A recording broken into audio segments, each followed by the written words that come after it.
Elle avait quelque chose de spécial, Victorine. Elle était vraiment très, très belle. Elle avait des longs cheveux. On m'a toujours dit qu'elle pouvait faire mannequin. Pour nous, c'était la plus parfaite de toutes les sœurs.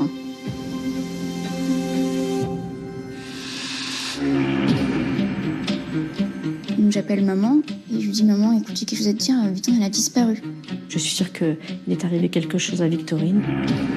Je ne vois rien, je hurle, les fenêtres ouvertes, je hurle son prénom. Je regarde partout, je n'ai jamais vu ma fille.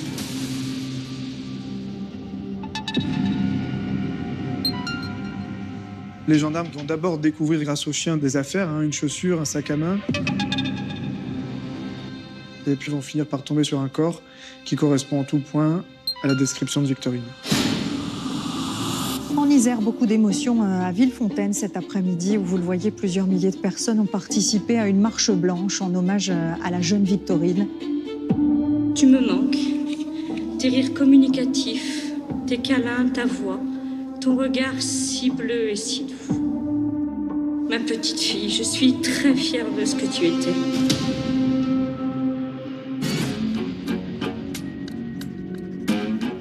Qui est le tueur?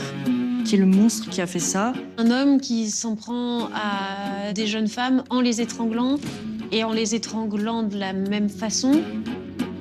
En fait, on a affaire à un vrai prédateur sexuel. On est très loin du père de famille et du mari idéal. On est sur quelqu'un qui mène une double vie, finalement. Et il consomme de la cocaïne. Il en consomme beaucoup, beaucoup trop. Victorine, elle s'est dit non, je ne me donnerai pas à cet homme. Parce que j'ai décidé que ce serait comme ça et quitte à en mourir. Elle a tellement dû avoir peur, tellement. Ma fille, elle est morte entre ses mains. Ah, j'ai pas de la colère, j'ai de la haine, en fait. C'est de la haine.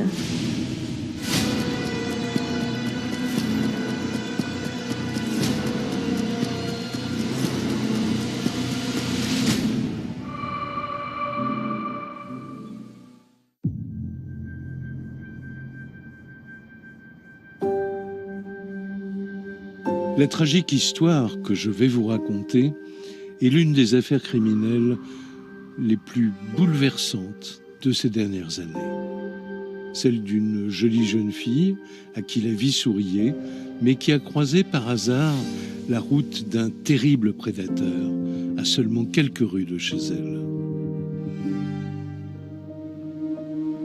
Tout commence en 2020 à Villefontaine, dans le département de l'Isère, une commune d'environ 20 000 habitants, située à une quarantaine de kilomètres de Lyon.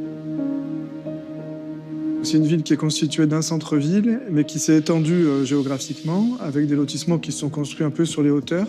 C'est une ville résidentielle où il n'y a pas énormément d'insécurité. On va surtout voir des maisons individuelles, entourées de jardins, où c'est un peu la ville à la campagne. On est vraiment au vert quand on vit dans ces quartiers-là de Villefontaine. C'est dans un quartier tranquille de Villefontaine que réside la famille d'Artois. Au sein de ce foyer, il y a James, le père, Sylvie, la mère, et leurs 4 enfants, un garçon et 3 filles, tous très liés. On est très, très fusionnels dans la famille. Donc, le papa, la maman, les enfants, on est tout le temps ensemble. Une famille très unie. Donc vraiment, papa, maman, Rémi, Romane, Perrine et Victorine. Vraiment que nous 6. Rémi, vu que c'était le seul garçon, forcément que nous, entre filles, on s'entendait bien. En plus, on n'avait pas beaucoup d'écart. 3 filles en 4 ans. C'était les 3 sœurs. On faisait les colonies de vacances ensemble, on partait en vacances ensemble, il fallait qu'on aille se faire les magasins ensemble. On n'a jamais rien fait séparément. Les sœurs d'Artois se ressemblent tellement qu'à Villefontaine, elles ont été surnommées les triplées. La plus jeune de la fratrie, c'est Victorine, une petite dernière dont la joie de vivre fait le bonheur de toute la famille. Elle était drôle, sans le vouloir en fait. C'était dans ses mimiques. Parce qu'en fait, quand elle disait quelque chose, elle mimait avec, mais tout son corps. Mais vraiment de la tête aux pieds. C'est un vrai clown. Voilà, ça, pour nous faire rire. Toujours, elle nous faisait rire. Ça, elle aimait beaucoup. moi j'aime trop tout ce qui est marché, enfin les marchés quoi, tout ce qui est pantalon Jaguar. Elle avait quelque chose de spécial, Victorine. Elle était vraiment très très belle. Elle a des yeux d'un bleu magnifique, des grands yeux, un super beau sourire. Elle avait des longs cheveux.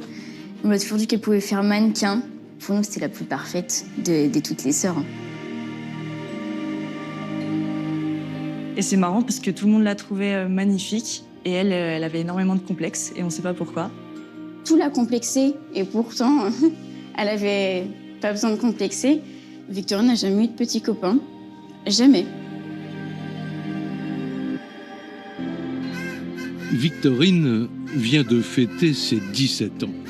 Une journée particulière et un moment inoubliable pour la jeune fille.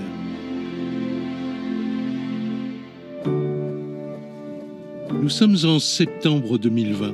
À tout juste 18 ans, Victorine vient d'avoir le bac et elle se lance dans des études de communication. Mais une autre voie semble aussi l'attirer. Issue d'une famille catholique pratiquante, Victorine est très croyante. Elle a fait les scouts quand elle était petite. Elle allait souvent à la messe, elle a fait du catéchisme. Et c'est vrai que Dieu, pour elle, était très important. Elle priait énormément. Je me rappelle qu'il y avait une fois, un soir, elle vient me voir, elle me dit « Perrine, il faut que je te parle, j'ai quelque chose à te dire. » Je dis « je t'écoute. » Elle me dit « Écoute, je sens que Dieu m'appelle. » Elle me dit « J'ai envie de devenir religieuse. » Et je dis « Écoute, Victorine, si c'est ça ton chemin, suis-le. » Elle avait une très très grande foi, Victorine. Elle aimait toujours que les gens soient bien. C'était vraiment une très très belle personne, vraiment. Ainsi s'écoule la vie heureuse de Victorine Dartois. Une famille aimante, des études qui la passionnent et cette foi dans laquelle elle s'épanouit pleinement, jusqu'à la date fatidique du 26 septembre 2020. Ce jour-là, un soleil radieux règne sur Villefontaine. Et pour Victorine, ce samedi commence le plus normalement du monde. Victorine décide cet après-midi-là d'aller se promener au village de Marc, qui est un centre commercial en plein air, avec certains de ses amis, donc une après-midi comme les autres. Elle était attendue avec ses copines, alors elle me dit ce soir. Parce que le soir même, on devait aller à la fête foraine avec des amis et tout, et c'était mon meilleur ami qui devait nous y emmener. Et elle me disait, ce soir, je vais manger avec des amis et je reviens. Victorine veut profiter de cet après-midi entre copines pour faire du shopping au centre commercial. Elle n'a pas encore son permis de conduire, alors elle s'y rend par le bus. Après avoir flâné avec ses amis, elle décide de rentrer aux alentours de 18h30. Son domicile se trouve à l'autre bout de Villefontaine. Donc pour rentrer chez elle, Victorine doit prendre 2 bus. Un premier qui la prend au niveau du village des Marques et qui l'amène jusqu'à la gare routière. Et puis à partir de la gare routière, monter dans un deuxième bus qui va la raccompagner quasiment jusque devant chez elle. Quand elle part du village des Marques, elle prend un premier bus et puis à quelques secondes près, elle rate le second bus qui devait la conduire jusqu'à son quartier. Quand Victorine est à la gare routière, qu'elle vient de rater son bus, elle voit que le suivant est annoncé 38 minutes plus tard, ce qui est trop long pour elle, sachant qu'elle a que 2 km à parcourir et à peu près une vingtaine de minutes de marche. Donc en fait, pour gagner du temps et arriver plus vite chez elle, elle décide de faire le chemin à pied. En cette fin septembre, il fait encore jour. Victorine emprunte le chemin qu'elle connaît par cœur pour rentrer chez ses parents. Alors qu'elle marche depuis une dizaine de minutes, elle appelle sa sœur Perrine. Elles ont prévu d'aller ensemble le soir même à la fête foraine. J'entends sa petite voix, elle est avec son chewing-gum dans la bouche en plus. C'est-à-dire qu'elle rigolait toujours au téléphone. Elle m'a dit « Ah, j'arrive, t'inquiète pas, j'ai loupé mon bus, mais je suis là. » Et après, ça s'arrête là, parce que du coup, elle me dit « J'ai plus de batterie, mais j'arrive, t'inquiète pas. » Donc je lui dis « Y a pas de souci, je finis de me préparer, je t'attends. » Avant de raccrocher, Victorine indique à sa sœur qu'elle se trouve au niveau du stade de la Prairie. Dans 15 minutes, maximum, elle sera à la maison. Après quoi, Victorine compose un autre numéro de téléphone, celui de Salomé, sa meilleure copine, qui doit les accompagner à la fête foraine. Elle m'a dit qu'elle avait raté son bus. Et justement, en plus, je lui ai dit, tu veux que je vienne te chercher en voiture, tout ça. Elle m'a dit, non, t'inquiète pas, il n'y a pas besoin, je vais arriver chez moi. Il est presque 19h. Victorine devrait bientôt arriver chez elle. Sauf que 20 minutes plus tard, toujours pas de nouvelles. Voilà qui n'est pas normal, se dit Perrine, sa grande sœur. Je vois le temps qui passe, mais je la vois pas arriver. Je me suis dit, c'est un coup peut-être qu'elle discutait avec une copine, mais en même temps, elle me disait qu'elle avait plus de batterie au téléphone. Donc je me suis dit, peut-être là, en train de discuter avec des voisins, je regarde par la fenêtre, je vois personne. Perrine tente de joindre sa sœur sur son portable, mais il bascule directement sur messagerie et elle sent tout de suite qu'il y a quelque chose qui cloche. Alors que l'inquiétude monte, leur ami arrive sur place pour les conduire en voiture, comme prévu, à la fête foraine. Je lui dis, écoute, ma soeur n'est toujours pas rentrée, il faut qu'on fasse un peu le tour en voiture. Je sens qu'il y a quelque chose qui va pas. Il me dit, mais non, t'inquiète, on va la retrouver et tout. On fait le tour 1 fois, 2 fois, 3 fois.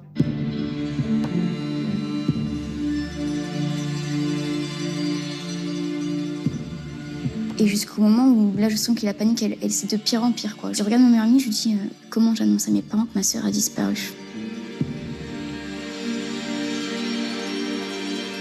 Donc j'appelle maman et je lui dis, maman, écoute, j'ai quelque chose à te dire, Victorine, elle a disparu. J'entends un cri de ma maman qui se met à hurler au téléphone. Au bout du fil, c'est la panique. À son tour, Sylvie Dartois est prise d'un mauvais pressentiment. Je suis sûre qu'il est arrivé quelque chose à Victorine. Et là, c'était le branle-bas de combat. J'ai pris ma voiture, j'ai descendu jusqu'au stade de la Prairie. J'ai bien hurlé son prénom, Victorine, Victorine, Victorine, partout. Pas de Victorine. Je remonte, je refais le tour du rond-point, je redescends de l'autre sens. Je ne vois rien, je hurle, les fenêtres ouvertes, je hurle son prénom. Je regarde partout, je n'ai jamais vu ma fille.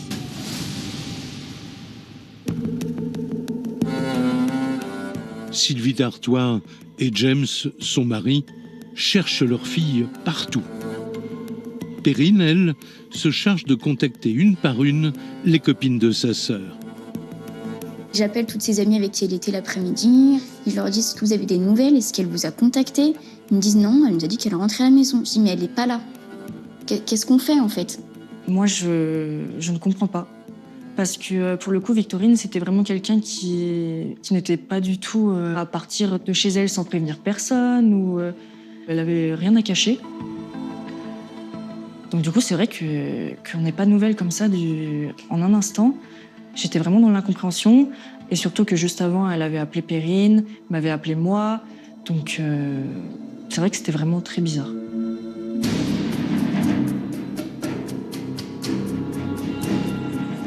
Ne sachant plus quoi faire, ses parents décident d'alerter la gendarmerie locale.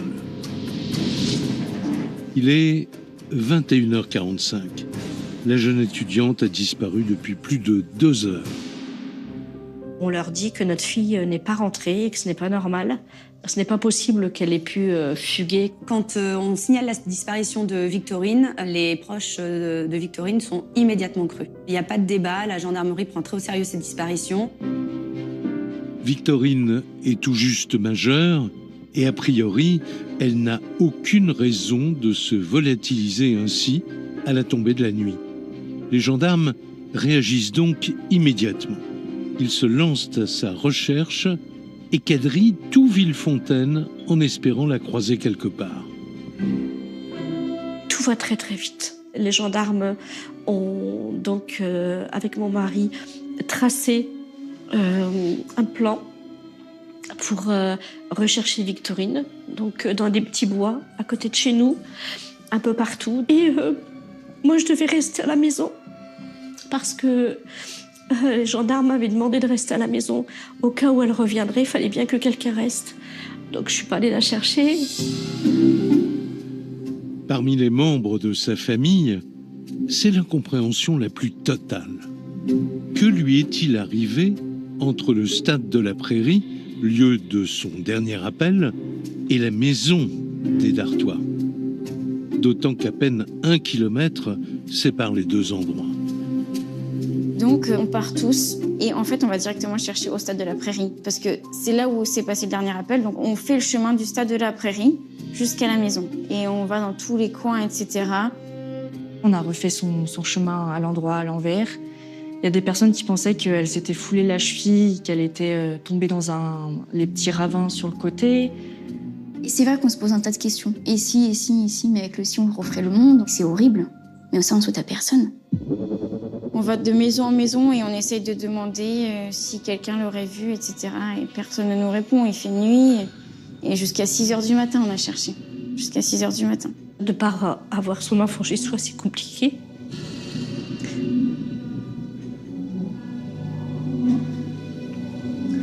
Je me dis où est-ce qu'elle est. Malheureusement, la nuit s'écoule sans le moindre signe de la jeune fille. Au lever du jour, la famille est folle d'inquiétude.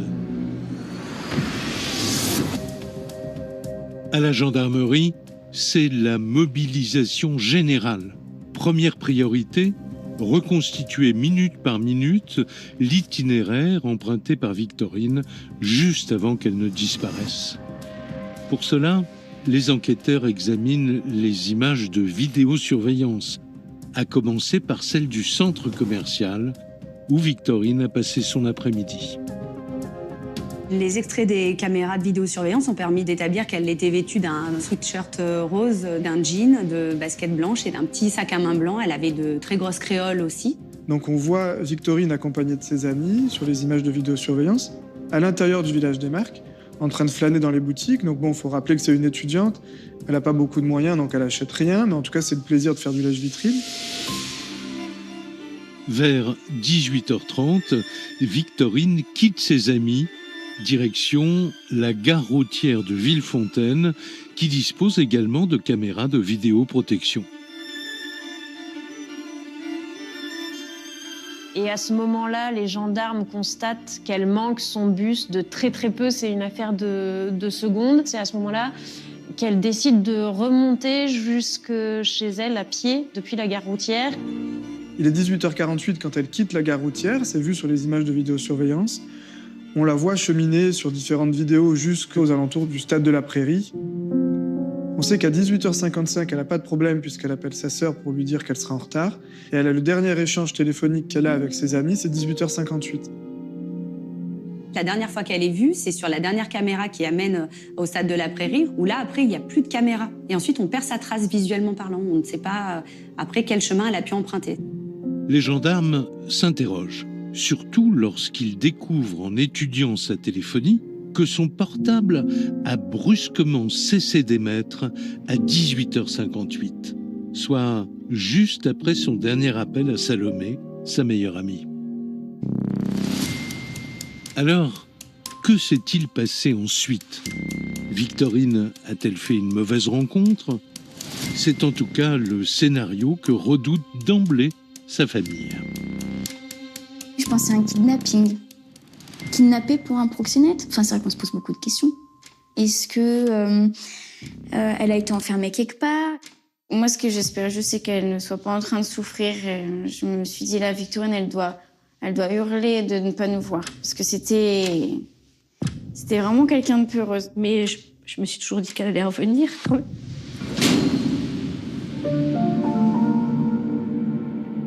Dimanche 27 septembre 2020. Victorine a disparu depuis la veille au soir. La nouvelle a déjà fait le tour de Villefontaine. Face à cette famille en détresse, face aux heures qui s'égrènent, les habitants se mobilisent pour prêter main forte aux enquêteurs. On a eu un élan de solidarité que j'aurais jamais pensé. On voit, il y avait à peu près 300-400 personnes pour venir chercher Victorine. On en a eu des frissons. Hein. La rue, elle était pleine. Tous les gens de Villefontaine étaient là pour chercher ma fille. J'entendais tous les hélicoptères au-dessus de la maison. Je me suis dit, ils vont la trouver. Donc on fait une énorme battue tous ensemble et on avance en ligne pour essayer de trouver quelque chose. Donc c'est horrible, c'est vraiment là, c'est pesant, l'ambiance c'est vraiment horrible. Au bout de quelques heures, il faut se rendre à l'évidence. Malgré les efforts de chacun, aucune trace de la jeune fille. Les battues ne vont absolument rien donner. On va chercher en vain, mais on ne retrouvera pas Victorine. On se dit, mais c'est pas possible en fait. Enfin, elle a disparu d'un coup et on n'arrive pas à la retrouver. C'est comme si elle s'était évaporée. Ils sont revenus, ils n'ont pas retrouvé ma fille.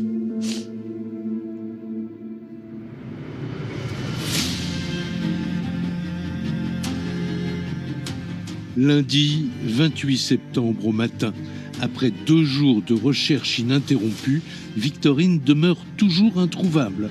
Pour les siens, l'attente vire au supplice. Sylvie, sa maman, lance un appel désespéré sur les ondes. Victorine, là où tu es, si tu m'entends, ne t'inquiète pas. Tout le monde te recherche. On te retrouvera, c'est sûr. On a la foi, on sait que tu reviendras. C'est sûr, ma chérie, c'est sûr, on te retrouvera. Mais alors que Sylvie d'Artois est en train de délivrer ce message si poignant, l'affaire va définitivement sombrer dans la tragédie. À la mi-journée, une équipe de la télévision régionale assure un direct depuis la zone où la trace de Victorine s'est évanouie. Ici, à Villefontaine, les recherches sont toujours en cours autour du stade de la Prairie. Les recherches se concentrent dans les bois, mais aussi dans les nombreux points d'eau autour de ce stade. Et c'est là, au moment précis où le journaliste rend l'antenne, que l'équipe cynophile fait une série de découvertes inquiétantes. Les gendarmes qui sont sur le terrain, ils vont d'abord découvrir, grâce aux chiens, des affaires, une chaussure, un sac à main, qui semblent, en tout cas qui ressemblent fortement à ceux qu'avait Victorine. Et puis surtout, on va retrouver le téléphone de Victorine qui est cassé. Ce téléphone et ses effets personnels ne sont pas retrouvés n'importe où. Les gendarmes les découvrent près d'un ruisseau qui longe le chemin que Victorine devait emprunter. La zone est immédiatement gelée et les forces de l'ordre continuent d'avancer même si le cours d'eau s'avère particulièrement difficile d'accès. Il faut imaginer un ruisseau au bord duquel il y a quand même pas mal de végétation. Et puis en avançant plus loin sur le chemin, en continuant à travailler les chiens, ils vont finir par tomber sur quelque chose d'encore plus dur, c'est-à-dire sur un corps qui correspond en tout point à la description de Victorine.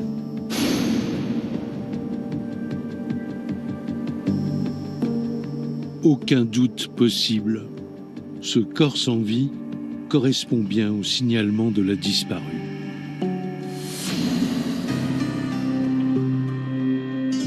On reconnaîtra très rapidement ses longs cheveux bruns. On pouvait encore largement la reconnaître, son corps n'était pas abîmé. Donc il n'y avait pas de doute sur le fait que c'était bien elle.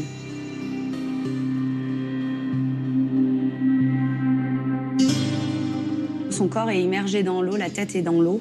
Elle est à plat ventre et elle est dans des branchages. En fait, son corps stagne. Ce qui est très frappant, c'est qu'elle a les bras et les jambes croisés. Elle est vraiment comme un fœtus, en fait. Elle est recroquevillée.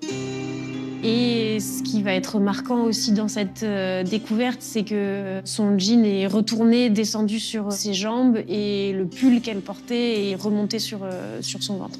Et elle a la braguette et la ceinture défaite. Mais elle a toujours sa culotte en place.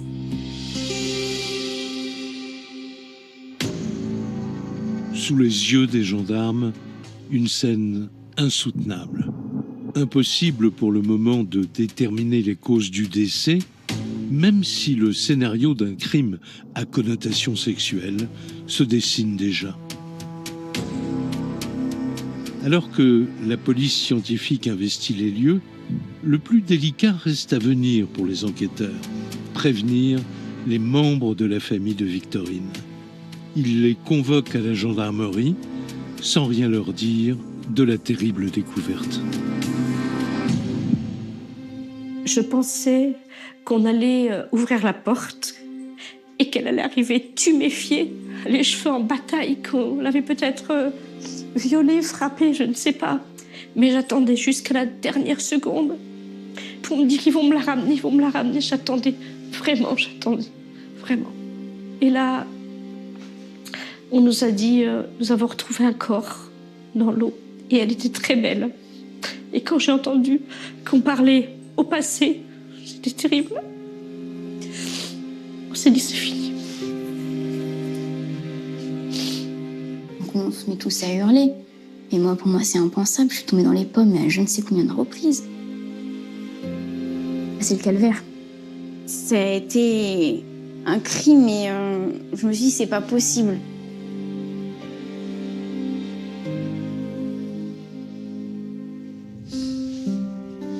Pantalon baissé, mais qu'est-ce qu'on lui a fait en fait? L'horreur, c'est très compliqué. Et de se dire, mais c'est pas possible, pourquoi elle? Enfin, c'était un ange. Qui est le tueur? Qui est le monstre qui a fait ça? Je voulais juste qu'il le retrouve, qu'on sache qui c'est. Pour la famille d'Artois, c'est un véritable cauchemar. Très vite, l'onde de choc se propage dans la France entière. Le soir même, la mort de cette jolie jeune fille fait l'ouverture des journaux télévisés.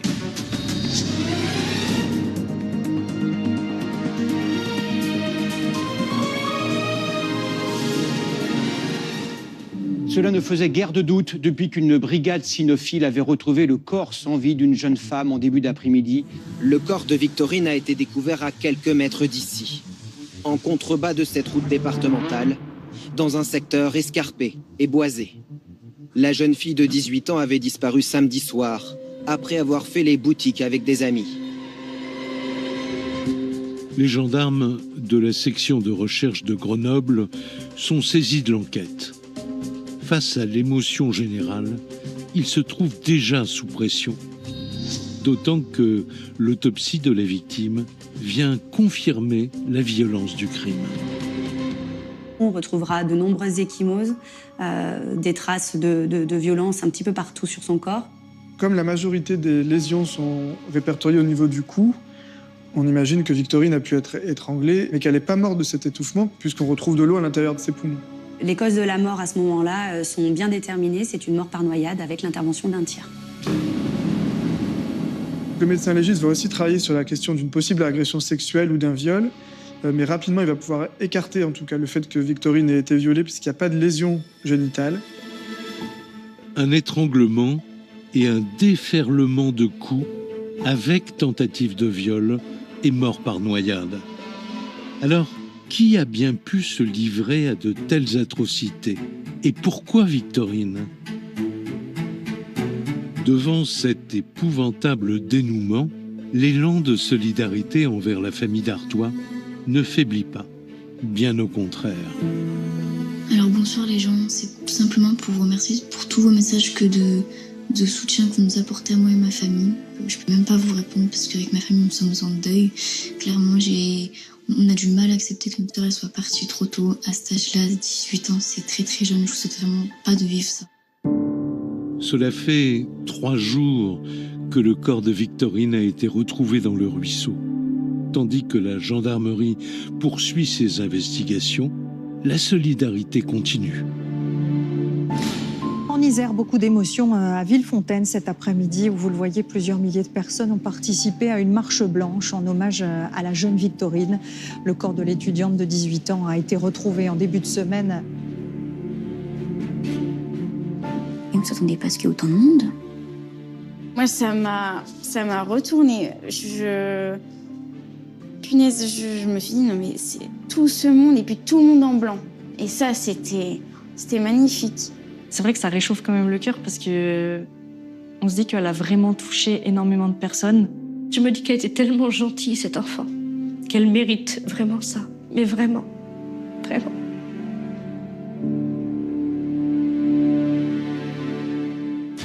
Famille, amis, Camarades de lycée ou simples anonymes, c'est une foule de plus de 6000 personnes qui défile à perte de vue en hommage à Victorine.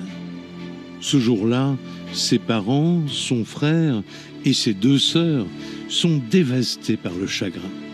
Mais ils reçoivent un signe qui va les aider à traverser cette épreuve. L'amie de Victorine, elle était venue avec une petite colombe dans une petite cage. Elle nous avait dit oui, je l'ai prise justement pour la marche blanche, si vous voulez la lancer. Donc on l'a lancée une première fois, elle était retombée par terre. Donc papa il a dit non, il faut la lancer plus haut et plus fort. Donc c'est ce qu'on a fait. Mais un oiseau, quand on le lance, il s'en va. Et elle, non, elle est revenue. On se dit que c'est forcément un signe de Victorine.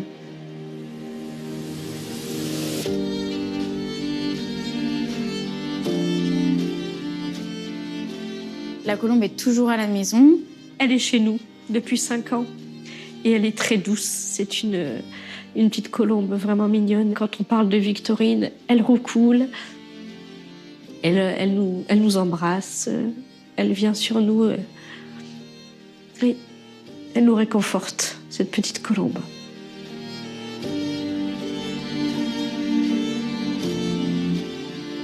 Nous voilà 9 jours après la découverte du corps de Victorine.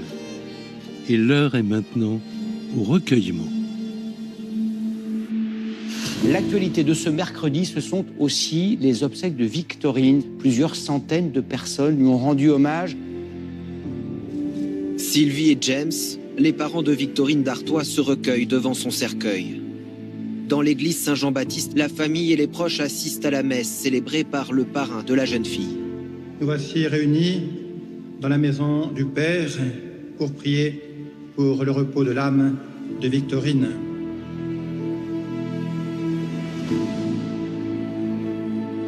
Ma si jolie petite sœur, jamais je n'aurais imaginé que tu partirais si tôt et si brutalement.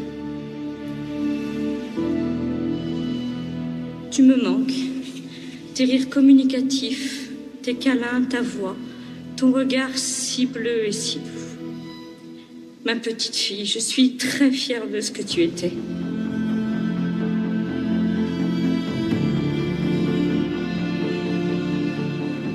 Sous les applaudissements, un dernier adieu à Victorine. Elle avait 18 ans.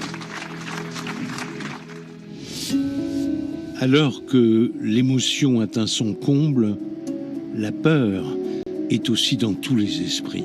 Et la psychose s'installe. Il y a peut-être un maniaque sexuel en liberté qui sévit dans la région. Il n'y avait plus un seul enfant dehors. Ça m'avait beaucoup blessée. En même temps, c'est normal puisque on cherchait qui avait pu tuer Victorine. Donc je pense que les parents faisaient très attention à leurs enfants. Ah oui, oui, vraiment. La Villefontaine tremblait. Hein. Ils se disaient, mais qu'est-ce qui s'est passé On est une petite ville, quoi. Hein. Une famille totalement anéantie, des habitants plongés dans la terreur et des médias qui suivent l'affaire de très près. Confrontés à une pression extrême, les gendarmes doivent coûte que coûte percer les mystères de ce crime atroce. Alors, des moyens exceptionnels sont mis en place pour tenter d'identifier son ou ses auteurs. On va se rapprocher de plus de 600 habitants pour essayer de les entendre. Et on va également aussi avoir le numéro vert qui a été mis en place, qui va être très sollicité avec 300 appels. C'est-à-dire 300 personnes qui ont appelé les gendarmes pour signaler quelqu'un, quelque chose d'inquiétant, une voiture qui passe, un comportement étrange. Ça montre à quel point cette enquête a pris de l'ampleur au niveau de la population et forcément de la cellule d'enquête. Et puis les gendarmes vont interroger toutes les personnes qui sont inscrites dans le fichier des délinquants sexuels. On a vraiment un travail de titan qui est accompli par les gendarmes. Ça a été jour et nuit, hein, le nombre d'auditions faites en un temps record. Il fallait vraiment essayer de retrouver au plus vite le meurtrier. Malheureusement, c'est un échec. Malgré des investigations massives, aucun indice à l'horizon et aucun témoignage solide à exploiter. Saura-t-on un jour ce qui s'est passé ?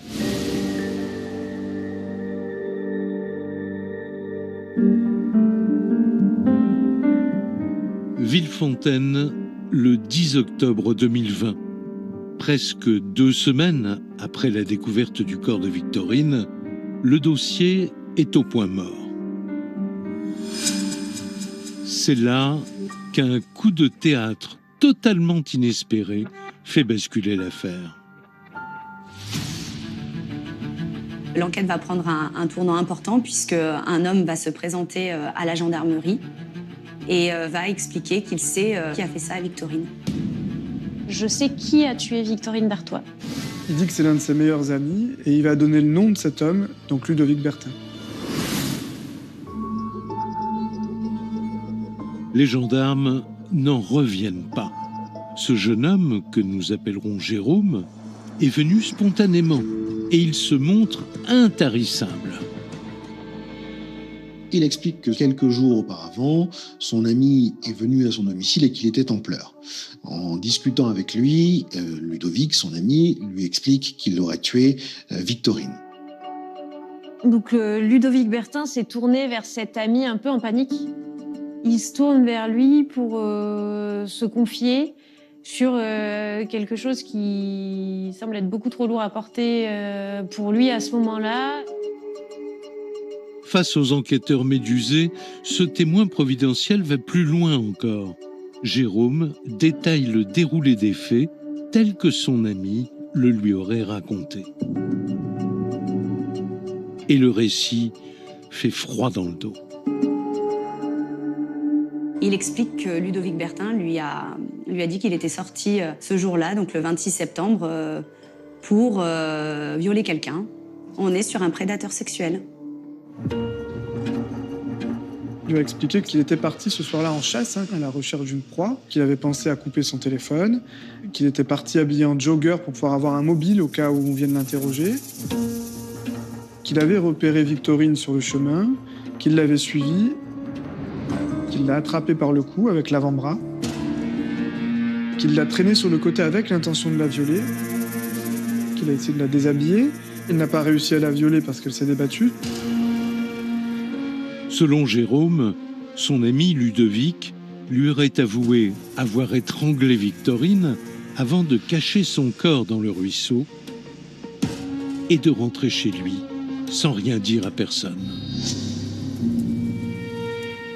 Après avoir avoué le crime, Ludovic lui aurait promis d'aller se rendre pour ensuite y renoncer. Et voyant que Ludovic Bertin ne va pas le faire, plusieurs jours après être venu se confier auprès de lui, il a donc décidé d'aller le dénoncer. Il pleure pendant son audition parce que c'est son meilleur ami et que jamais il ne se serait imaginé devoir aller le dénoncer pour des faits aussi graves. Mais c'est quelqu'un de droit. Lui, il n'arrivait plus à endormir, en fait. Il en vomissait, donc c'était beaucoup trop lourd pour lui à porter. Donc sa conscience l'a guidé dans les bureaux de la gendarmerie. Des accusations gravissimes que les gendarmes prennent très au sérieux. Alors ils se renseignent le plus discrètement possible sur cet homme âgé de 25 ans, Ludovic Bertin. Ludovic Bertin, c'est quelqu'un qui fait du sport, qui est quand même plutôt musclé, qui semble quand même prêter pas mal d'importance à son apparence physique. À ce moment-là, il est marié, il est papa d'un enfant qui a à peu près 1 an. C'est quelqu'un vraiment qui semble stable au niveau familial. Après leur première recherche, les gendarmes sont perplexes. Ce Ludovic Bertin n'a pas du tout le profil d'un criminel de sang-froid. Alors, ils décident de creuser un peu plus la personnalité du suspect. Il vit avec sa famille à Villefontaine et dirige sa propre entreprise de livraison. Alors il réussit par le travail. Il acquiert une stabilité économique, financière, en termes de statut également, parce qu'il travaille dur, il travaille énormément du lundi au dimanche. Il fait figure d'exemple, y compris auprès de ses amis. Mais derrière cette façade irréprochable, les enquêteurs découvrent vite un autre visage, beaucoup plus sombre. C'est quelqu'un qui est connu des services de police, mais alors Pas des choses très graves, mais il y a une dizaine de mentions à son casier, notamment pour des histoires de petits vols et aussi beaucoup de conduites sans permis, de problèmes en tout cas de circulation routière. Et ça n'est pas tout. En questionnant son entourage, les enquêteurs apprennent aussi qu'il n'a pas bonne réputation. Ludovic Bertin collectionnerait les excès en tout genre. On est très loin du père de famille et du mari idéal. On est sur quelqu'un qui mène une double vie, finalement, qui est un homme de la nuit, qui sort énormément. Les gendarmes vont s'apercevoir aussi que c'est quelqu'un qui a un gros problème de toxicomanie. Il peut consommer, il le dit lui-même, jusqu'à 10 grammes de cocaïne par jour, ce qui est énorme. Il est vrai que Ludovic vit à 100 ou à 200 à l'heure. Et il consomme de la cocaïne. Il en consomme beaucoup, beaucoup trop. Et c'est ce qui vient avec le milieu de la nuit, avec les sorties, avec le fait de pouvoir avoir cette indépendance économique et cette jeunesse, et parfois peut-être cette inconscience qui était la sienne. C'est le portrait d'un cocaïnomane à la fois impulsif et incontrôlable qui se dessine à présent. Comme sur cette vidéo de lui au volant que Ludovic Bertin avait postée sur les réseaux sociaux. C'était quelques mois avant la mort de Victorine.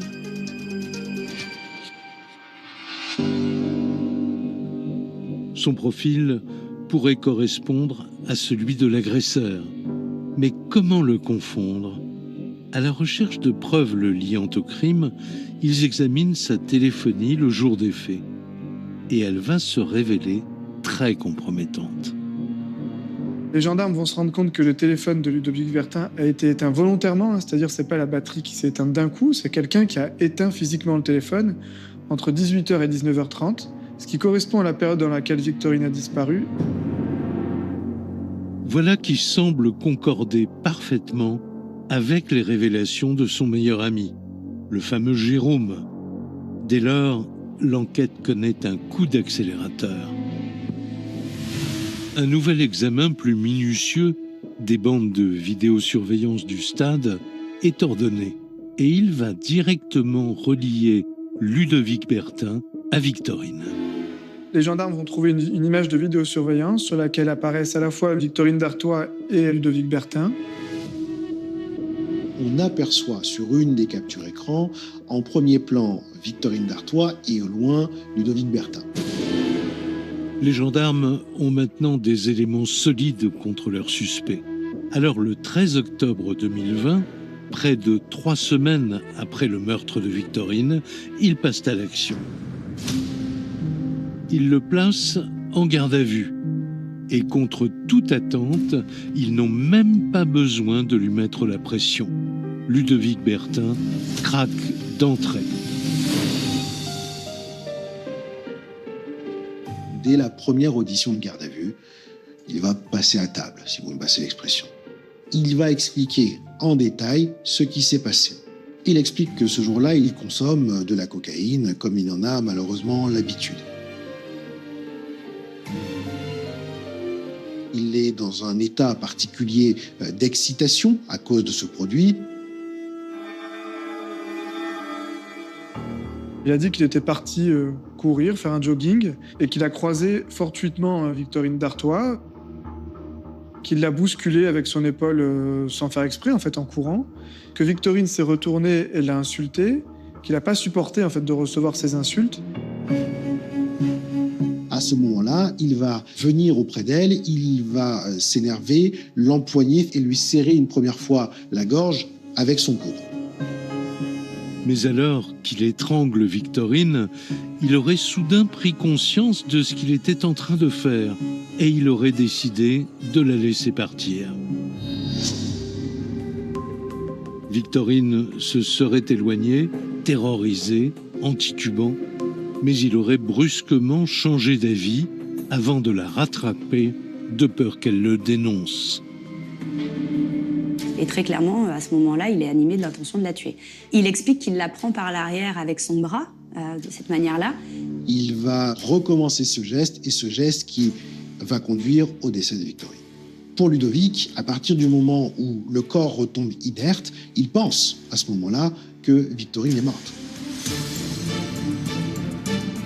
Croyant Victorine morte, il aurait donc décidé de cacher son corps et de l'abandonner dans le lit du ruisseau, là où elle sera découverte 2 jours plus tard. Tandis que Ludovic Bertin vient de passer aux aveux, la nouvelle de son interpellation s'est déjà propagée à Villefontaine. Sylvie, la mère de la victime, commençait à perdre espoir. Bien sûr, pour nous, ça a été un soulagement qu'on retrouve la personne qui avait tué notre fille. Oui. Mais pour la famille d'Artois, la sidération laisse place à l'effroi, car elle découvre que le suspect habite un pavillon situé à 800 mètres à peine de son domicile. C'est horrible en fait. Il habitait juste à côté de chez nous. Mais on ne le connaissait pas, ce garçon. J'ai pas souvenir d'avoir vu Ludovic. Jamais. Je n'ai jamais vu cet homme, jamais. J'ai eu du mal, je me suis dit, est-ce qu'il la suivait depuis longtemps? Est-ce qu'il l'avait déjà repéré? Mais je suis sûre que Victorine ne l'avait jamais vu. En tout cas, notre famille ne l'avait jamais vu. C'est un soulagement parce que je me dis, on va peut-être pouvoir avoir des réponses. Je me dis, qu'est-ce qu'il va nous raconter? À la gendarmerie, la garde à vue de Ludovic Bertin se poursuit. Les enquêteurs le maintiennent sous pression. Car certaines questions restent en suspens, en particulier en ce qui concerne la possible agression sexuelle. Comment Ludovic Bertin explique-t-il le pantalon baissé et pourquoi le corps de Victorine était-il partiellement dévêtu? Lui, il va expliquer qu'il n'y a pas eu du tout de notion sexuelle dans ce passage à l'acte. Il n'est pas parti en chasse, comme son ami a pu dire. Lui, il va exclure d'emblée le fait qu'il ait agressé Victorine pour avoir une relation sexuelle avec elle forcée, pour la violer. Il nous explique que c'est vraiment un geste de sang-froid, de pure folie, selon ses dires. Les gendarmes ne sont pas convaincus par ces déclarations. Ils ne croient pas du tout à un tel scénario. Alors, ils poussent Ludovic Bertin dans ses derniers retranchements. Ce qu'ils veulent, c'est obtenir des aveux complets. On se rend compte quand même qu'on a une victime qui se retrouve sans pantalon. Alors certes, avec toujours une culotte en place, mais les bras croisés, les jambes entrecroisées, c'est quand même assez caractéristique d'une personne qu'on a essayé d'abuser, très clairement. Et ces éléments-là, plus le témoignage de son ami, nous confortent sur l'idée qu'effectivement, si Ludovic Bertin n'a pas violé Victorine, en tout cas, il a essayé. Et que s'il n'y est pas parvenu, c'est certainement parce que Victorine d'Artois s'est battue jusqu'au bout. Elle a tellement dû avoir peur, tellement. Je me demande ce qu'elle a eu dans sa tête. Là, elle a une force que moi-même, je n'aurais jamais eue. C'est de dire non. Victorine, elle s'est dit non, je ne me donnerai pas à cet homme. Parce que j'ai décidé que ce serait comme ça et quitte à en mourir.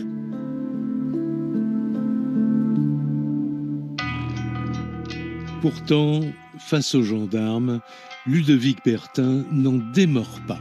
Il nie la tentative de viol et il persiste à dire qu'il a croisé Victorine par hasard en allant courir. Sauf que l'enquête vient rapidement mettre à mal cette version. Alors tous les amis de Ludovic Bertin viendront vous dire que le footing, ça faisait certainement belle lurette qu'il n'en faisait plus. Tout simplement parce qu'il avait eu une blessure et une attelle à l'une des jambes durant l'été. Donc ça paraît presque invraisemblable qu'il ait repris la course ce soir-là par hasard, quoi. Quant à son histoire de bousculade et d'insultes proférées par Victorine, là encore, les explications ne sont guère convaincantes. L'excuse de la bousculade, elle est inaudible. Ludovic Bertin n'a même pas su nous dire initialement l'insulte qu'il aurait mené à étrangler Victorine, parce qu'il n'y a pas eu d'insulte. Ma sœur, elle aurait bousculé, se serait excusée. Elle aurait dit pardon, j'ai pas fait exprès. Elle aurait fait ça timide, parce que c'est une personne qui est très timide. Donc c'est trop facile de dire qu'elle l'a insultée. C'est pas une fille qui insulte Victorine. Donc c'est pour ça que Dès qu'il a commencé à vouloir aller dans cette direction, c'était terminé. Je savais qu'il montait et qu'il allait pas dire la vérité. Cet homme ne raconte pas la vérité parce que c'est un menteur du début à la fin. Il a eu juste des mains pour tuer ma fille, mais après, il a peur de tout en fait. Alors que la garde à vue touche à sa fin, il y a un dernier point crucial que les gendarmes veulent éclaircir. En plus de l'agression, Ludovic Bertin a-t-il noyé Victorine en lui maintenant la tête sous l'eau? C'est en tout cas la version retenue par le médecin légiste. Victorine Dartois était vivante et consciente au moment où elle a été emmenée dans ce ruisseau, ce qui laisse entendre qu'il y a pu avoir une lutte. Elle s'est certainement vue mourir de la pire des manières. Sa thèse de dire qu'il l'a mise à l'eau alors qu'il la pensait déjà morte, elle est totalement incompatible avec les résultats de l'autopsie. Une accusation que conteste formellement la défense. Ludovic jure qu'il la croyait morte lorsqu'il l'a laissée dans le ruisseau. Ce qu'il faut comprendre, c'est que Ludovic n'a absolument pas vérifié les signes de vie, il n'a pas vérifié si elle respirait ou pas, et quand bien même dans l'état de panique et avec la consommation de cocaïne qui était la sienne, il était difficile pour lui de se rendre compte de quoi que ce soit après ce qui s'était passé et également le niveau d'adrénaline qui est le sien. Une violente agression, une possible tentative de viol et une mort par noyade qui serait volontaire. À l'issue de 48 heures de garde à vue, le couperet tombe. Ludovic Bertin est mis en examen pour meurtre et tentative de viol. Il est placé en détention provisoire. Mais cette affaire est encore loin d'avoir livré tous ses secrets. Les aveux n'ont pas dissipé les doutes. 20 jours après la mort de Victorine à Villefontaine, dans l'Isère, le principal suspect a reconnu le meurtre. Le jour même, jeudi 15 octobre 2020, le vice-procureur de la République de Grenoble tient une conférence de presse. Il y détaille les aveux du meurtrier présumé de Victorine. Il a reconnu avoir croisé vers 19h par hasard le chemin de Victorine alors qu'il pratiquait un footing. Une dispute aurait éclaté après une bousculade involontaire. Il conteste tout mobile sexuel à ce stade. Alors que ces images sont diffusées à la télévision, le visage de Ludovic Bertin apparaît pour la première fois sur les écrans. Dès le lendemain, nouveau rebondissement. Une jeune femme contacte maître Kelly Montero, l'avocate de la famille Dartois. Elle a des révélations à faire. En fait, elle reconnaît la photo qui est diffusée. Elle me dit simplement qu'elle a quelque chose de très grave à me dire. Au bout du fil, son interlocutrice, que nous appellerons Audrey, paraît bouleversée. Elle lui livre une information qui va faire l'effet d'une bombe. Audrey connaît cet homme, et pour une terrible raison. Ludovic Bertin l'aurait violée.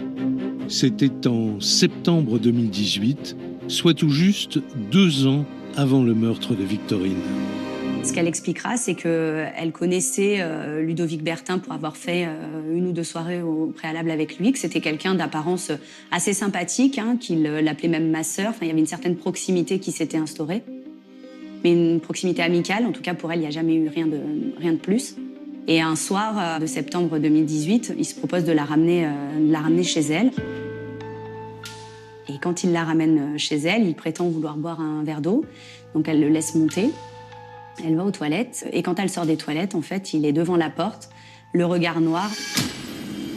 C'est alors que Ludovic Bertin la saisit par les cheveux, l'entraîne de force sur le canapé, l'étrangle en lui faisant une clé de coude, en fait, avec son bras, et la force d'avoir un rapport sexuel. Et donc, contrairement à Victorine Dartois, elle a cédé.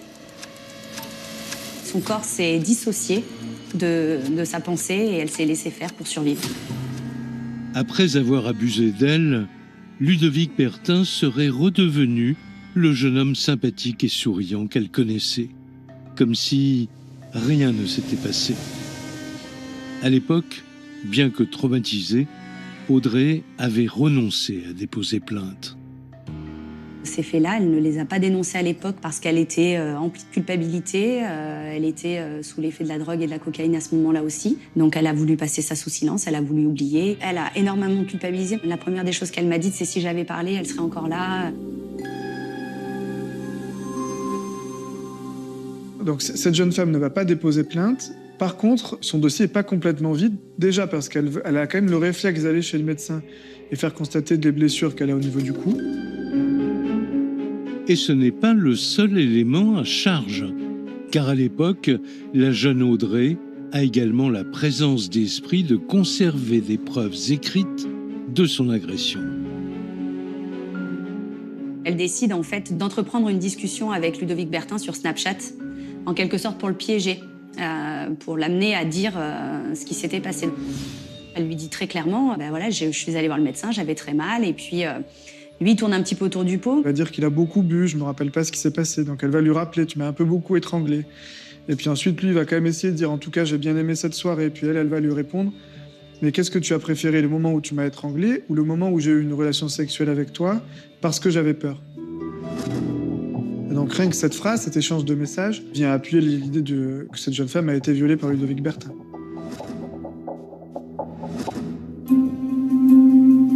Une agression violente qui rappelle étrangement les circonstances du meurtre de Victorine. Deux jeunes femmes aux profils identiques et surtout un même mode opératoire. On a un homme qui s'en prend à des jeunes femmes en les étranglant et en les étranglant de la même façon. C'est-à-dire une clé d'étranglement avec le coude. On a une agression sexuelle, là on a un viol qui visiblement est allé jusqu'à son terme. Donc ces deux affaires en fait sont le miroir un peu l'une de l'autre. Là, à ce moment-là, on se dit qu'en fait, on a affaire à un vrai prédateur sexuel. Ludovic Bertin est extrait de prison et de nouveau placé en garde à vue par la gendarmerie, cette fois-ci pour viol sur la personne d'Audrey. Face aux enquêteurs, le suspect nie tout en bloc. Il reconnaît bien un rapport sexuel avec cette jeune fille, mais il assure qu'il était consenti. Il n'est pas un violeur, et encore moins un prédateur sexuel, comme le martèle son avocat. L'image du prédateur sexuel ne me paraît pas crédible. D'une part parce qu'il ne vivait pas dans une frustration sexuelle. S'il avait voulu tromper son épouse, ce qui était le cas, il n'avait aucune difficulté à le faire. Il avait la possibilité d'aller en soirée, de pouvoir faire des rencontres. Il pouvait éventuellement, s'il le souhaitait, accéder également à des prostituées. On n'est pas sur une personne qui se trouve dans une situation de frustration sexuelle et qui ait besoin de l'exprimer sur telle ou telle personne. Alors, Ludovic Bertin reconnaîtra-t-il la dimension sexuelle des agressions dont on l'accuse ? A-t-il, oui ou non, maintenu la tête de Victorine sous l'eau pour la tuer? Pour la famille d'Artois, l'heure de vérité a sonné. L'affaire avait fait la une de l'actualité à l'époque. Il y a un peu plus de 4 ans, en septembre 2020, le corps de Victorine, une étudiante de 18 ans, avait été retrouvé dans un étang à Villefontaine. Un jeune homme de 25 ans a été interpellé. Quelques jours plus tard, il sera jugé à partir de lundi. Cour d'assises de l'Isère, à Grenoble, le 25 novembre 2024. Seul dans le box des accusés, Ludovic Bertin. Il comparaît pour meurtre et tentative de viol, mais aussi pour ce viol commis 2 ans avant la mort de Victorine. Tous les proches de la victime lui font face. L'enjeu du procès, pour moi, c'est vraiment qu'on lui rende justice, que vraiment la vérité éclate. J'espérais vraiment qu'ils disent la vérité à 100%. On attend des réponses à nos questions. On attend un comportement irréprochable, des vraies excuses. Pas des excuses bidons, des vraies excuses, même si c'est inexcusable. Sachant que son client risque la perpétuité, Maître Arnaud Adelise a soigneusement préparé sa défense, mais l'avocat craint que le tribunal médiatique ne l'ait condamné d'avance. Tout au long de ce procès, même pendant les années qui ont précédé, on peut comprendre l'émoi sincère des habitants de Villefontaine. On peut comprendre la douleur indescriptible qui est d'avoir perdu une fille pour la famille d'Artois. Mais en arrivant à ce procès, je sentais déjà que l'émotion prendrait le pas sur la raison. Tous les regards sont braqués sur Ludovic Bertin. Confronté à l'incohérence de ses aveux et face à des indices accablants, l'accusé tente le tout pour le tout. Il espère éviter la peine maximale. Ludovic Bertin, dans ce procès, il a essayé d'apparaître un peu comme le gendre idéal. En fait, il est arrivé bien habillé. C'est quand même quelqu'un qui s'exprime bien. Il a essayé de donner la meilleure image de lui-même. Ludovic Bertin, il va être assez arrogant dans son attitude. Sa première phrase quand le procès a commencé, c'est « Je suis content d'être là parce que je vais pouvoir m'expliquer. Je suis content. » Voilà, il était content. Bah, pas nous. Je me suis dit que ma fille, elle est morte entre ses mains et que si j'avais pu escalader ce plexiglas qui nous séparait, j'aurais eu peut-être une force décuplée. Mais on ne peut pas malheureusement. Ah, j'ai pas de la colère, j'ai de la haine, en fait. C'est de la haine. S'il entend ce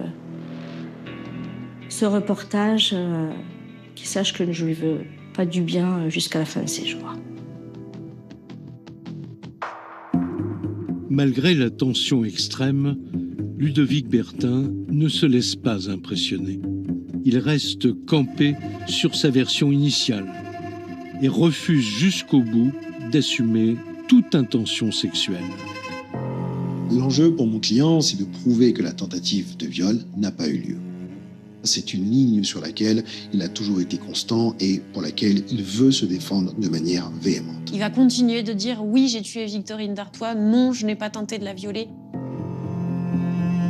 Ça peut correspondre à ce qui ressort des expertises psychiatriques et psychologiques, à savoir que pour lui, le viol est complètement inacceptable. Et ça n'entre pas dans cette image très contrôlée qu'il a de lui-même. Il ne peut pas admettre que lui puisse être auteur d'un viol. Mais au terme de 2 semaines d'audience, l'accusé n'a pas réussi à convaincre les jurés. Il est condamné à la réclusion criminelle à perpétuité pour le meurtre et la tentative de viol de Victorine, ainsi que pour le viol d'Audrey 2 ans auparavant. Ludovic Bertin ne fera pas appel.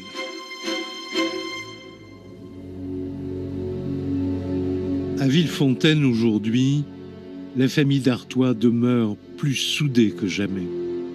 Même si le chagrin est toujours présent, les uns et les autres préfèrent ne conserver que les bons moments passés auprès de Victorine.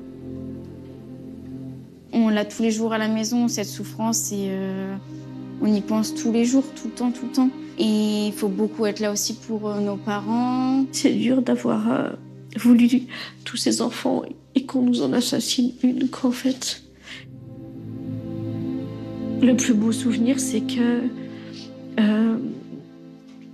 elle me disait toujours que j'étais une gentille maman, qu'on s'aimait beaucoup, qu'on avait beaucoup de relations toutes les deux, et que j'en aurai plus jamais de souvenirs en fait. Après ces 18 ans, c'est fini.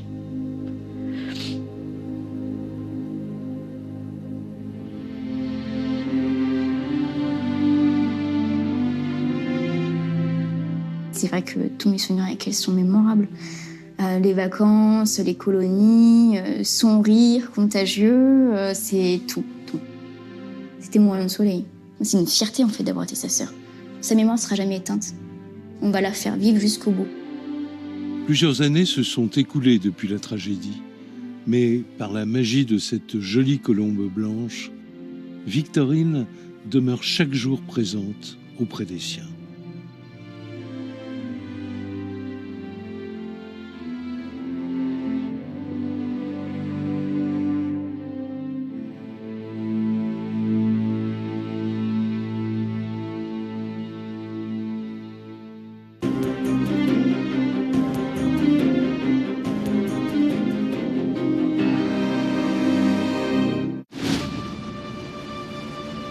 Police, j'écoute. Ma femme est partie il y a 3 heures. Je suis très inquiet. Elle est allée sur ce parking, a garé sa voiture et elle a disparu. Est-elle partie de son plein gré ou bien a-t-elle été enlevée? Je découvre le corps d'une femme et quelques mètres plus loin, je vois sa tête. Le choc a été terrible. Qui a pu faire une chose si cruelle? C'était une femme sans histoire. Elle ne sortait pas le soir, c'était une mère au foyer bien sous tout rapport. J'ai promis à la famille de Nathalie que j'allais retrouver son assassin. Une décapitation s'apparente souvent à une histoire de vengeance. Il y a de grandes chances que ce soit un rituel. Le pasteur Troy ressemble en tout point au cliché des célèbres télévangélistes des années 80-90. Tous ces gens étaient sous l'emprise du pasteur. Ils cherchent à le protéger, mais de quoi exactement? Que cache-t-il? C'était vraiment très suspect. Et les enquêteurs commencent à se demander s'ils ont affaire à une congrégation religieuse ou à une secte. Que s'est-il passé? Que savent-ils? Quelque chose clochait.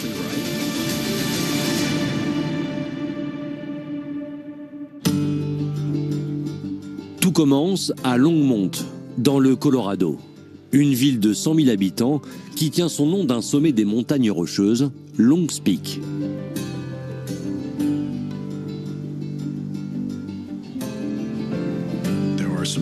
Longmont est une petite bourgade très calme et agréable. C'est un endroit idéal pour élever des enfants. Certains quartiers sont de vraies petites perles. Pourtant, la ville n'a pas la reconnaissance qu'elle mérite et reste quasiment inconnue du grand public. Longmont est une cité tranquille et sans histoire.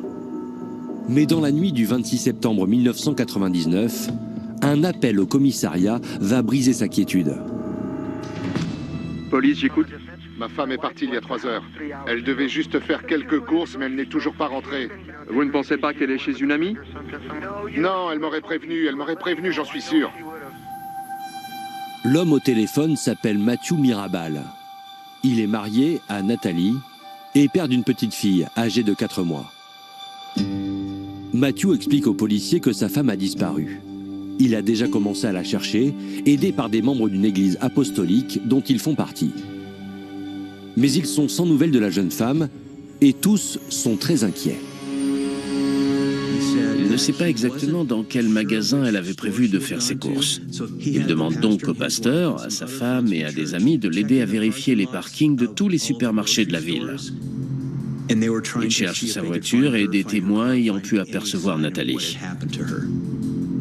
Alors que Mirabal est encore en ligne avec Police Secours, il reçoit un appel du pasteur Troy Hancock. Il lui annonce qu'il a retrouvé la voiture. Elle était sur le parking du magasin Safeway, proche de leur appartement, à quelques centaines de mètres. Une équipe de la police se rend aussitôt sur les lieux. À leur arrivée, les agents ont effectivement trouvé la voiture en question sur le parking. Là, ils découvrent un jeune homme, posté près de la voiture. Matthew lui a demandé de rester sur place le temps qu'il arrive avec un double des clés. En attendant, les agents de police commencent l'inspection du véhicule. Malgré une nuit plutôt fraîche, le moteur était encore chaud. Cela signifie donc que la voiture n'était pas arrêtée depuis très longtemps, sinon il aurait refroidi assez rapidement. Matthew arrive enfin avec le double des clés. Matthew est bouleversé. Avoir retrouvé la voiture de Nathalie est un petit soulagement, mais il reste très inquiet. Sa femme a disparu. Le policier qui inspecte la voiture lui demande s'il remarque quelque chose d'inhabituel et Matthew répond que oui. Les rayures sur l'aile avant droite n'étaient pas là quelques heures auparavant. Il précise qu'il a lavé la voiture la veille au soir et qu'il aurait forcément remarqué de telles rayures. Elles sont donc très récentes. Les policiers entament ensuite leur inspection à l'intérieur de la voiture de Nathalie. À première vue, rien d'anormal. Son badge du travail est encore accroché au rétroviseur central, il y a des couches sur le siège passager, ainsi que quelques carnets. Le siège conducteur est très avancé. Nathalie n'était pas très grande, cela correspond donc exactement à ce qu'on pouvait attendre. Les agents ouvrent le coffre, aucune trace de corps ou de quoi que ce soit de suspect. La voiture a simplement été garée là, elle est allée sur ce parking, a garé sa voiture et elle a disparu. Une enquête est immédiatement ouverte. Il faut maintenant savoir ce qui a pu se passer au cours de la nuit. Les enquêteurs demandent à Matthew l'emploi du temps du couple la veille au soir, avant que Nathalie ne quitte la maison. Il leur explique qu'ils se sont rendus au centre commercial dans la ville voisine de Boulder. Ensuite, ils sont allés boire un café, ont flâné un peu, puis ils sont rentrés à la maison car ils avaient la messe le lendemain matin. Ils sont donc rentrés chez eux. Matthew raconte qu'une fois arrivée à la maison, Nathalie réalise qu'elle a oublié d'acheter quelques provisions pour le pique-nique de leur congrégation prévu le lendemain. Donc, elle part faire quelques courses et Matthew s'endort. Au milieu de la nuit, il est réveillé par les pleurs de sa fille. Il constate alors que sa femme n'est pas rentrée. Inquiet, il veut partir à sa recherche, mais il est bloqué à la maison avec son bébé. Il appelle donc le pasteur Troy Hancock, qui dirige l'église apostolique dont ils sont membres avec Nathalie.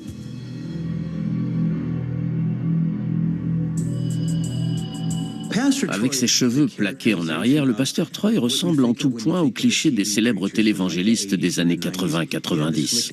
Éloquent quand il évoque les Écritures, il prêche le Nouveau Testament à la lettre. Il s'agit d'une petite communauté religieuse très soudée.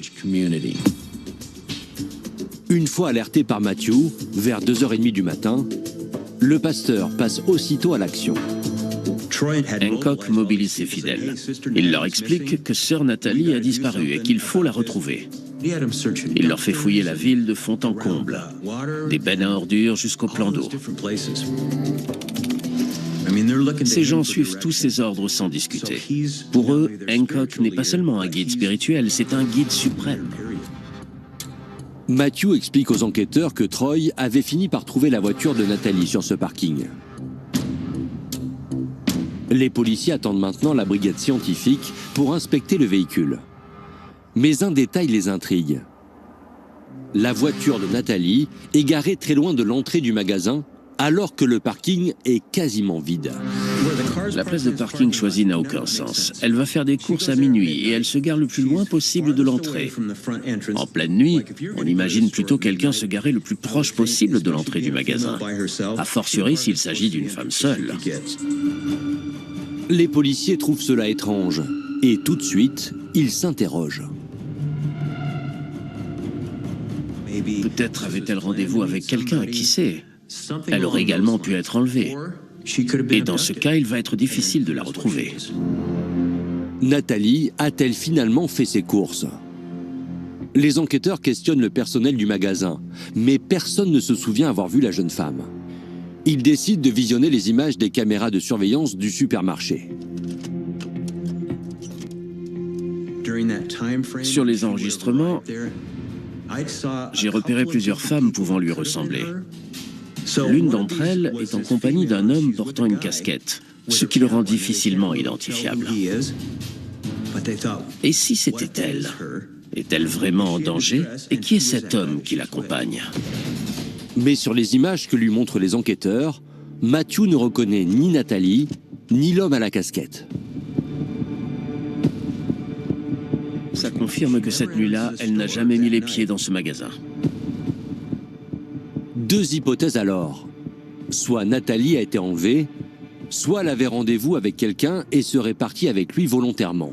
Ça expliquerait pourquoi sa voiture est garée loin du magasin et de ses caméras de surveillance. Et si derrière la disparition de la mère de famille, il y avait un amant caché? Les enquêteurs décident d'interroger Matthew sur sa vie avec Nathalie. Comment va votre couple? Il me répond qu'ils sont mariés depuis 3 ans, qu'ils s'aiment énormément et qu'ils ont eu leur premier enfant il y a 4 mois. Une petite famille idyllique. Lui travaille comme peintre en bâtiment. Je comprends tout de même que la grande majorité de leurs amis vont à la même église qu'eux. Il est même possible que le pasteur Troy décourage les contacts hors de la congrégation. L'inspecteur sent que ce pasteur a une grande influence sur ses fidèles. Il veut en savoir plus. Il interroge Matthew.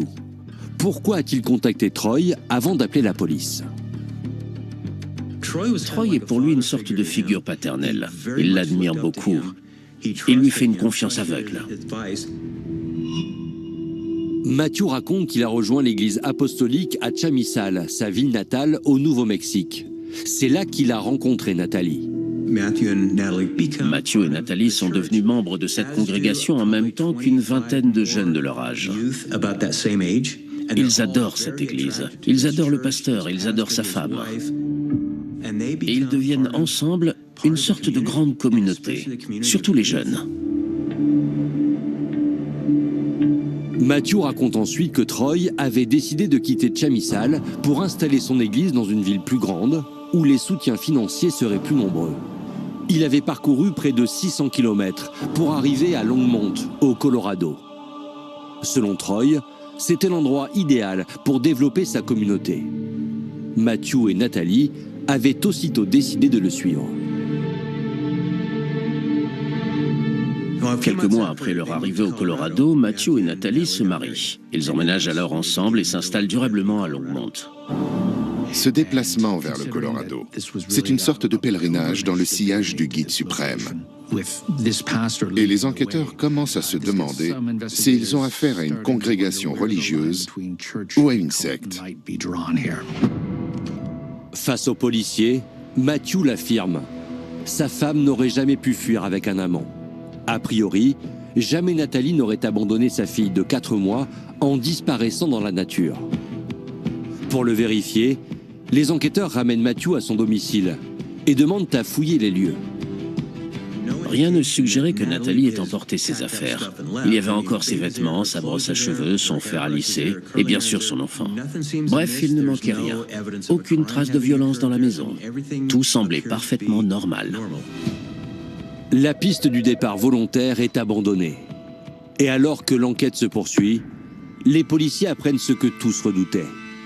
Le corps sans vie d'une jeune femme est découvert par des randonneurs dans le canyon de Left End, à 22 km de Longmont. Je découvre le corps d'une femme vêtue d'une jupe longue de couleur noire et de ce qui ressemble à un haut blanc complètement chiffonné. Elle n'a plus de chaussures. Elle est étendue au sol, les bras en croix. Il y a du sang partout.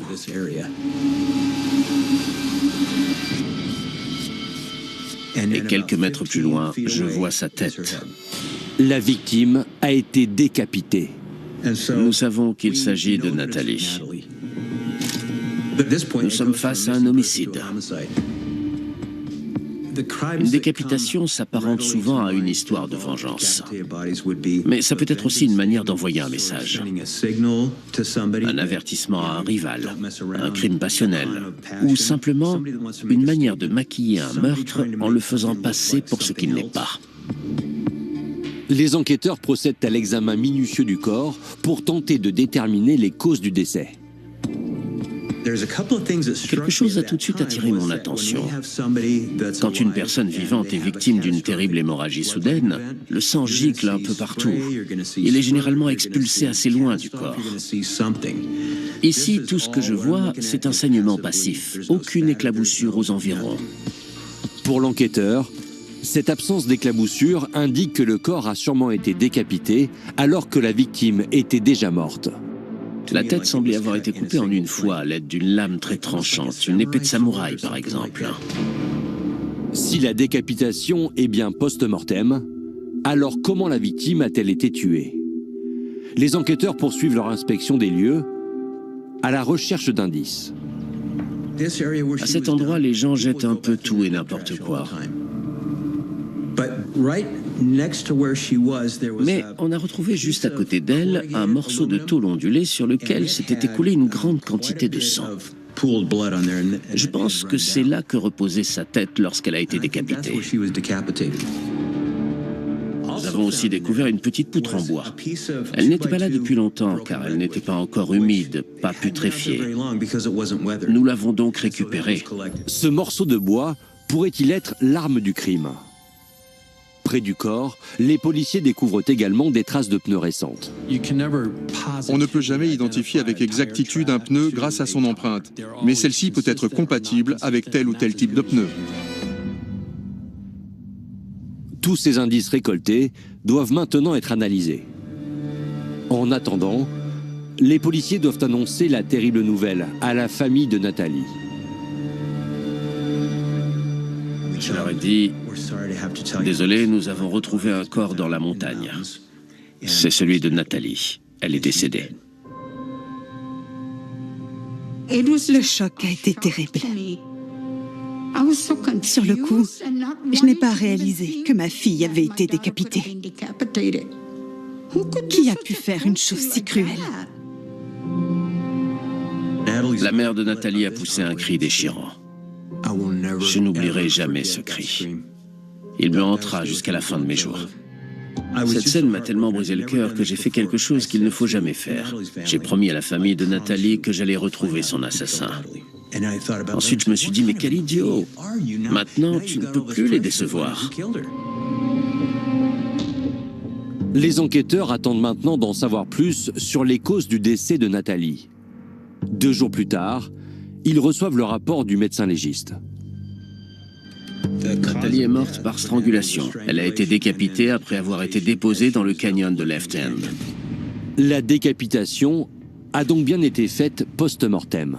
Mais l'autopsie va révéler un autre détail intéressant.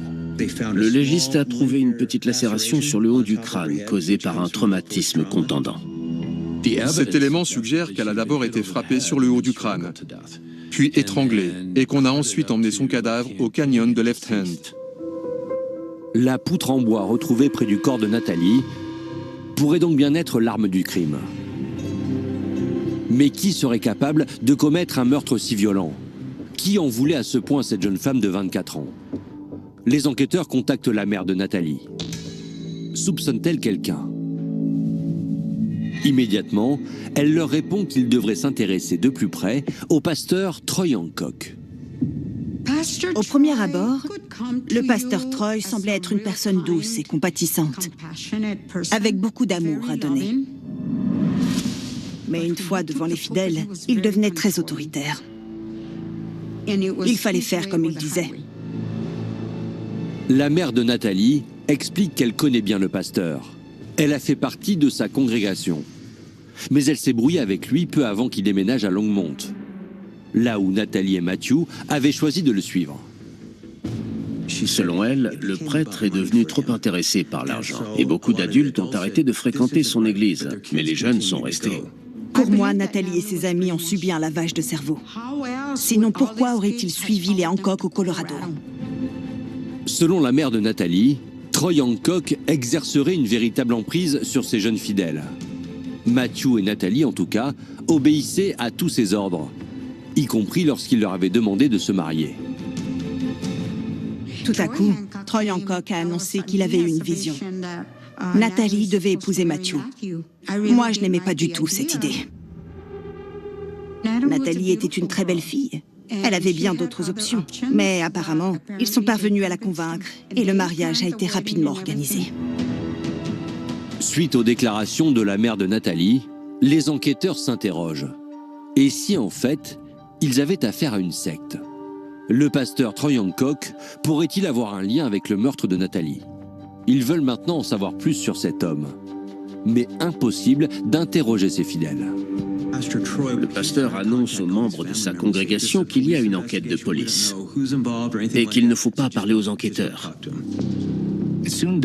Les inspecteurs comprennent rapidement que les fidèles de ce pasteur sont complètement sous sa coupe.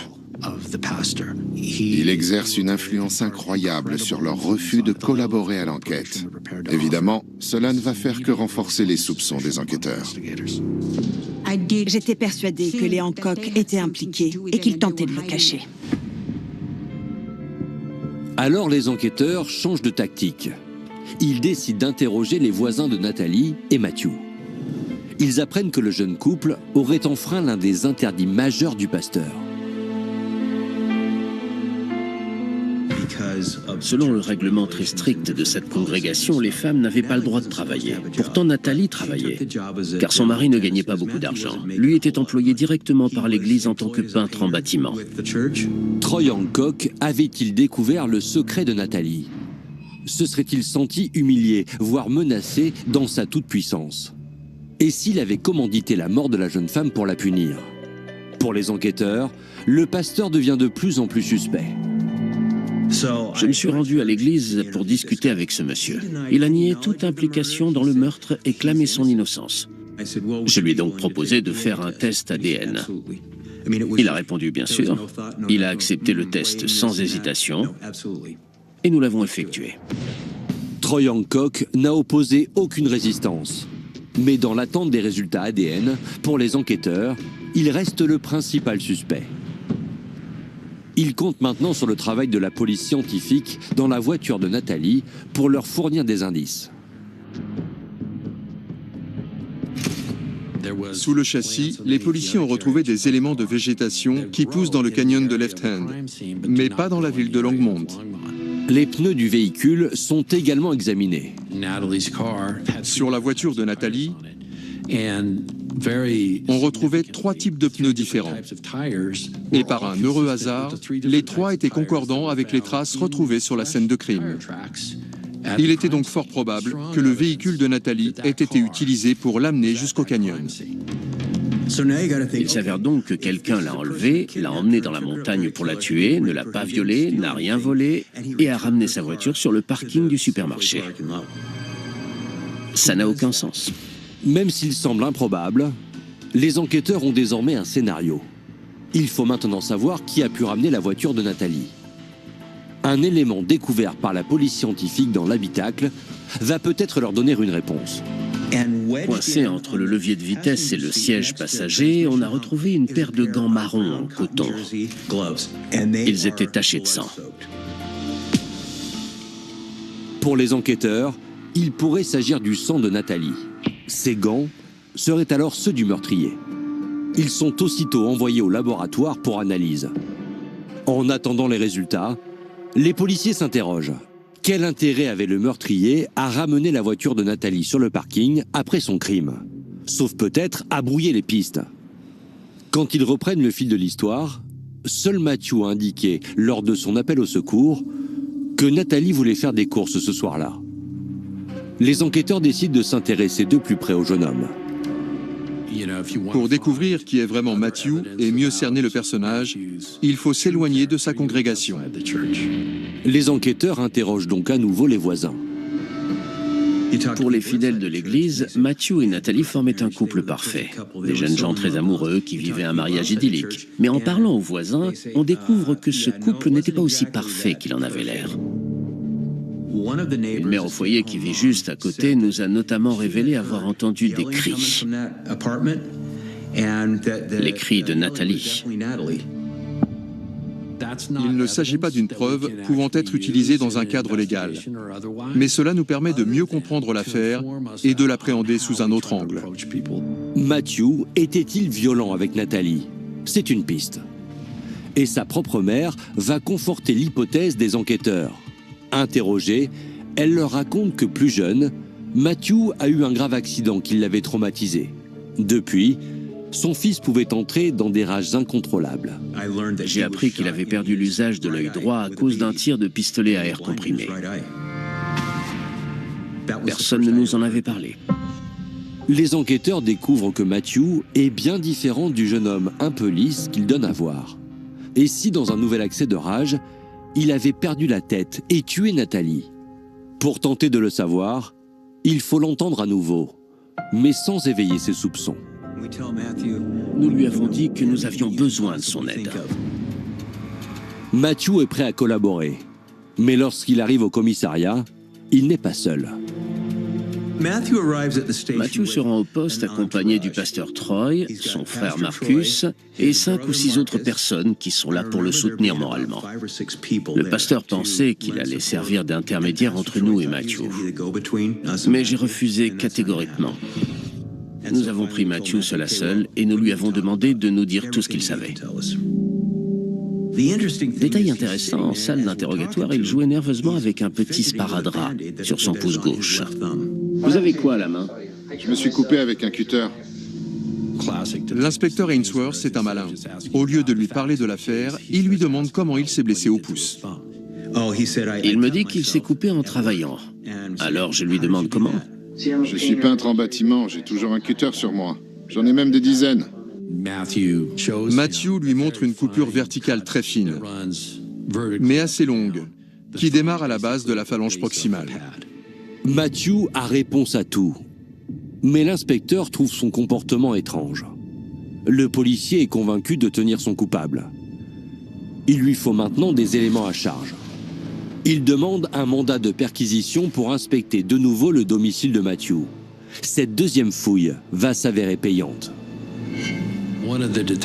Derrière le canapé, un agent a retrouvé un dossier contenant une police d'assurance assez récente. Matthew avait contracté une assurance vie au nom de sa femme pour un montant de 250 000 $. Bien sûr, cette assurance ayant été souscrite peu avant le meurtre, la découverte est plus que suspecte. Cette assurance vie au nom de Nathalie a été prise environ 3 semaines avant le meurtre. Et en s'intéressant aux finances de Matthew, les enquêteurs font une autre découverte. Il s'était récemment déclaré en faillite. Financièrement, les temps étaient durs. Matthew aurait donc un mobile. Il est désormais suspect numéro 1. Un motif n'a pas à être prouvé en justice, mais le jury préfère généralement quand celui-ci est solide. Pourquoi avait-il fait le coup? Sans doute parce que 250 000 $, c'était déjà 249 000 de plus que ce qu'il avait sur son compte. Les indices s'accumulent contre Matthew, mais de leur côté, le pasteur Troy et ses fidèles continuent de le soutenir. Le pasteur est intervenu. Matthew, tu dois prendre un avocat. Dans ce cas, quand un suspect réclame un avocat, il met immédiatement un terme à l'interrogatoire. J'étais très en colère. C'était vraiment très suspect. Pourquoi défendre Matthew à ce point? Que s'était-il passé? Que savait-il? Il devient bientôt évident que le pasteur et sa communauté font front pour défendre Matthew. C'est un thème récurrent dans les sectes. Le monde extérieur est l'ennemi et il faut se liguer pour lui faire face coûte que coûte. Pour les enquêteurs, cette coalition semble suspecte. Et si Matthew avait prévu de partager ses 250 000 $ avec le pasteur Troy et son église?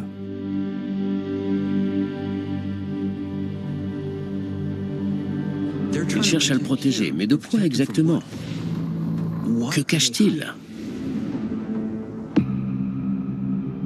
Le pasteur nous intéresse beaucoup. Dès le début de l'affaire, il s'est mis en porte-à-faux, en s'improvisant un rôle d'intermédiaire entre Matthew et la police. Nous plaçons également Matthew sous surveillance pour éviter qu'il ne fuit la ville.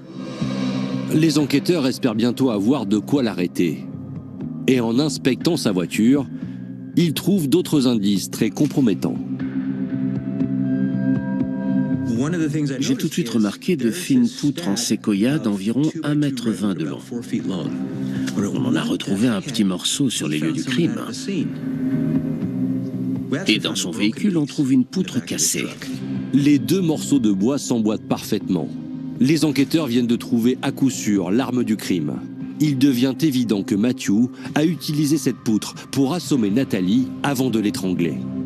Toutes les pièces du puzzle se mettent en place. Si Matthew est bien le meurtrier, ça expliquerait aussi les rayures retrouvées sur la voiture de Nathalie. Le sentier sur lequel il a laissé le corps de Nathalie est étroit et il y a de nombreux branchages sur les côtés. Matthew étant aveugle de l'œil droit, il n'a pas vu certains buissons, d'où les rayures qu'on retrouve sur le côté droit de la carrosserie. À ce stade de l'enquête, nous savons que Matthew a fait le coup, mais nous ignorons s'il a eu des complices. Troy Hancock est-il également de mèche? Ce dernier nie bien sûr toute implication. Et il répand dans sa communauté l'idée de l'innocence de Matthew. Ils y croient tous. Tant pis pour Nathalie. L'important, c'est que Matthew soit innocent. Les analyses ADN réalisées sur les gants ensanglantés retrouvés dans la voiture de Nathalie vont finir de prouver le contraire. À l'extérieur du gant, on retrouve bien sûr l'ADN de Nathalie grâce aux traces de sang. Mais l'analyse du labo va révéler autre chose. On découvre une coupure nette. L'analyse au microscope confirme qu'elle n'a pas été causée par une usure normale, mais par un objet tranchant. Et l'endroit coïncide parfaitement avec la blessure au pouce de Matthew. À l'intérieur du gant, aux abords de cette coupure, des traces de sang apparaissent. Le sang de Matthew. Ce Ce sang retrouvé à l'intérieur du gant, lui-même recouvert du sang de Nathalie, ne laisse aucun doute. Matthew a bien décapité sa propre femme. Nous avons toutes les preuves. Matthew est notre homme. Nous pouvons donc l'arrêter. Je lui ai dit, Matthew, vous vous rappelez, il y a quelques semaines, quand je vous ai promis de retrouver l'assassin de votre femme? Eh bien, c'est fait. Je vous arrête. Le 22 octobre 1999, Matthew Mirabal est arrêté pour le meurtre de sa femme, Nathalie.